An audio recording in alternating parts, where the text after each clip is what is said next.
Bonjour. En regardant une vidéo sur la réfraction du rayon laser sur du plexiglas, vidéo de Julia Westgrill sur la chaîne d'Erika ORL, les liens sont dans la description. Je tombe sur un commentaire de Valdec. Ok, bravo pour la démonstration. Sauf que, avec Valdec, il y a toujours un sauf que. Le pic de Canigou est une image, un énorme. Alors comment l'image de cette taille est si visible? Ton truc, Valdec, s'appelle un mirage. Symétrique, sans ondulation, lisible, contraste et répétable à chaque fois avec les mêmes caractéristiques. Alors, le mirage est un phénomène dû à la déviation des rayons lumineux causés par des variations de température au niveau du sol, comme les flaques d'eau sur la route par une chaude journée qui disparaît au fur et à mesure qu'on s'en approche. Ce n'est autre que le reflet du ciel. La lumière se propage en ligne droite. La déviation est due à un phénomène optique et thermique par superposition de couches d'air et de températures différentes. Au passage, j'en profite pour dire merci à Claude Dubois pour avoir brillamment expliqué cela au hangout du samedi 10 mars. Si nous voyons un objet, c'est parce que la lumière émise par celui-ci arrive en ligne droite jusqu'à nos yeux.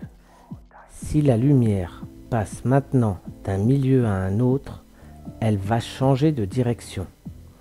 Pour cela, il faut un milieu transparent, homogène et isotrope. Encore merci à Claude pour m'avoir appris ce mot, isotrope, c'est-à-dire dans un milieu où les propriétés physiques ne varient pas. Je suppose que Erika va nous expliquer la suite de la réfraction en soulignant le passage avec des conditions et plusieurs photos de la réfraction. Oui Valdec, l'explication, je viens de te la donner. On peut la calculer aussi, toi qui aimes ce qui est calculable, répétable, vérifiable et sort de table. Connais-tu la deuxième loi de Descartes? Je signale que c'est du niveau de la troisième ou de la seconde. Comme quoi, j'ai des restes de mes études. Nous pouvons calculer l'angle de réfraction grâce à cette équation simple n1 sinus I1 égale n2 sinus I2. Pour faire simple, n1 et n2 sont les indices de réfraction respectifs du milieu 1 et du milieu 2. Les indices sont répertoriés.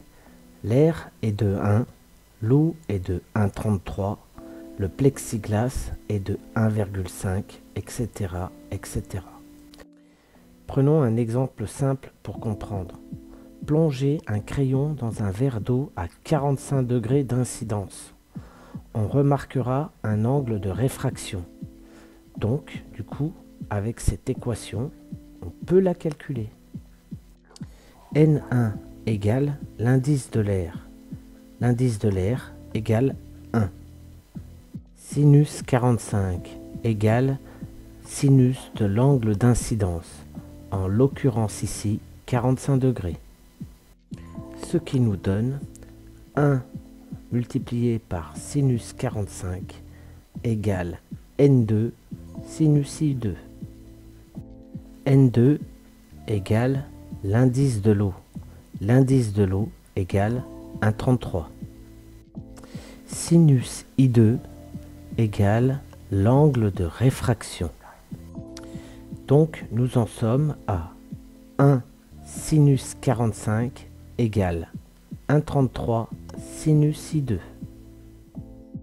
Pour trouver sinus I2, une simple règle de 3 enseignée en primaire suffit, ce qui nous donne sinus I2 égale sinus 45 divisé par 1,33.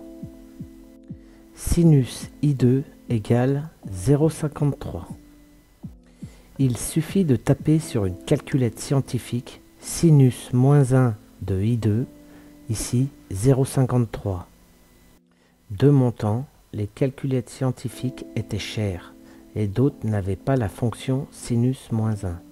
Fallait utiliser les touches Shift ou X pour avoir le résultat en degrés. Sur ma calculette T1 Collège Plus, la fonction arcsin fait le calcul. Donc arcsin de 0,53 égale 32 degrés.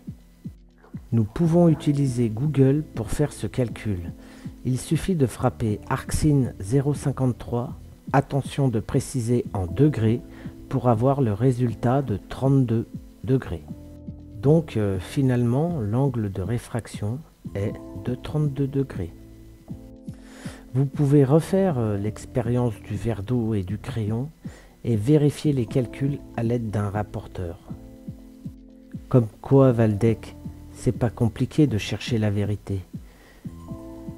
J'ai laissé volontairement le com de Titi Ave Maria, qui dit qu'un homme a vu l'homme qui a vu la bête. Cela s'appelle de la légende urbaine ou du mensonge.